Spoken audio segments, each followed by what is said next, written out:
ठीक है, मेरा भी नवीन आप देखें नवीन टेक्निकल जॉन। तो गाइस आज जो हम बात करेंगे ओप्पो F21 प्रो के बारे में।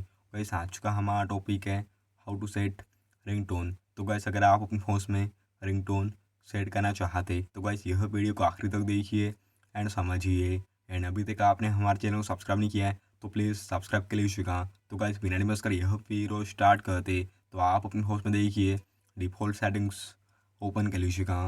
एंड यहाँ पे आपको सेटिंग्स में देखिए कुछ इस प्रकार का इंटरफेस शो करता है। तो यहाँ पे आप नीचे आके देखिए साउंड एंड वाइब्रेशन सेटिंग्स पे। एंड यहाँ पे आपको नीचे में देखिए रिंगटोन्स ऑप्शन पे क्लिक कीजिएगा। तो यहाँ पे आपको देखिए सिस्टम रिंगटोन्स में आपको कुछ रिंगटोन दी आती। तो यहाँ से आप सिलेक्ट करके रिंगटोन सेट कर सकते। ऑन दिस डिवाइस की बात करें तो आपने जो भी थर्ड पार्टी सॉन्ग्स वगैरह म्यूज़िक वगैरह डाउनलोड किए होंगे तो आप सिलेक्ट करके रिंगटोन सेट कर सकते इसी तरीके से। तो गाइस ये था आज का हमारा टॉपिक। उम्मीद है कि आपको वीडियो पसंद होगी। आज के लिए बस इतना ही। Thank you.